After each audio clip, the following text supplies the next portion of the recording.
a trafficker in small impermanent wares.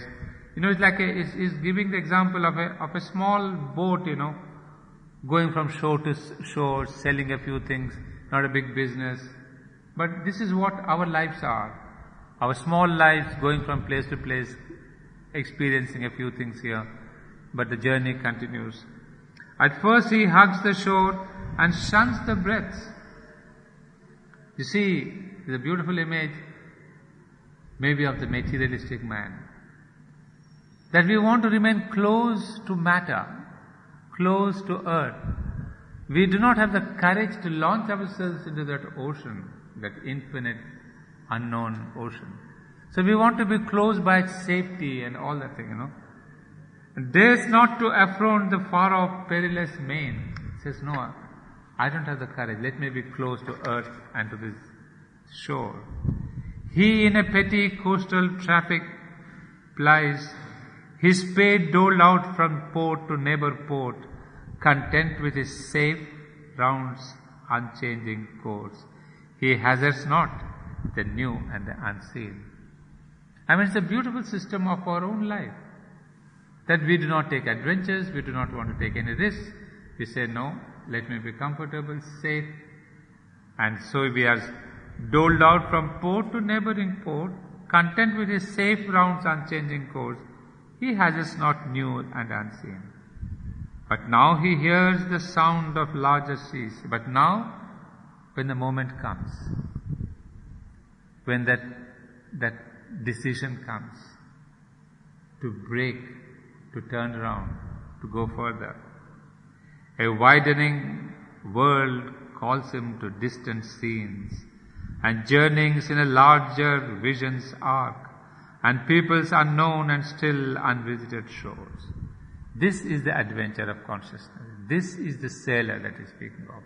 This is the beginning of the spiritual life. That when we leave the shores of the common life, we hear the call.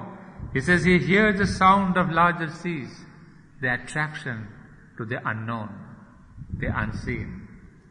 And widening world calls him to distant scenes. So this is the call of the Spirit. When it says, leave your safe, comfortable, routine, so-called, I'm sort of secure. All these are the shores.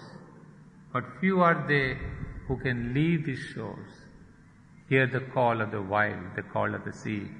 And there he goes, and journeyings in a larger vision's arc, and peoples unknown and still unvisited shores.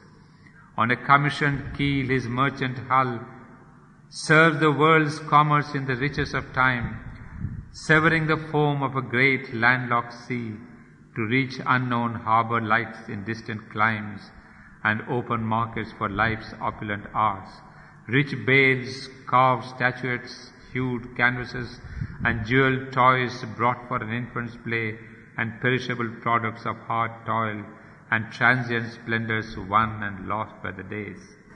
Well, you can see this is really a beautiful description of a merchant on the sea, taking things from one port to another, selling one thing to another.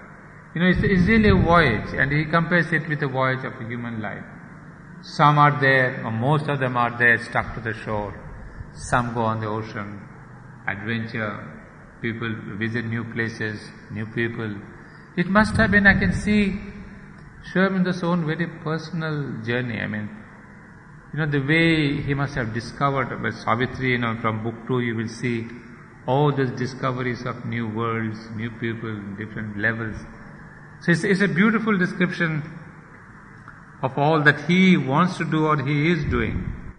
Or passing through a gate of pillared rocks, venturing not yet to cross oceans unnamed, and journey into a dream of distances, he travels close to unfamiliar coasts, and finds new haven in storm-troubled isles, or guided by a sure compass in his thought, he plunges through a bright haze that hides the stars, staring on the trade routes of ignorance.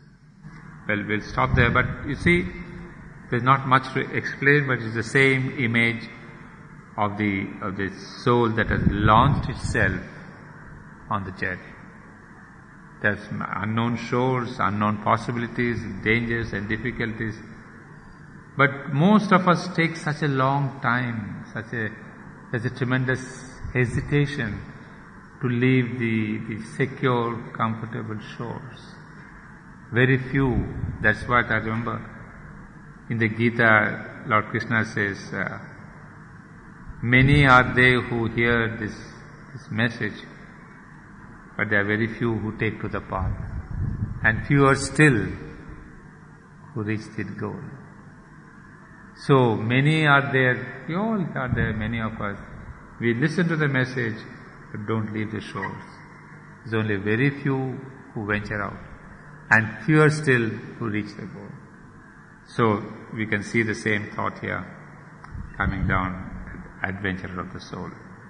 Yeah, we will take a break here. We will see next time.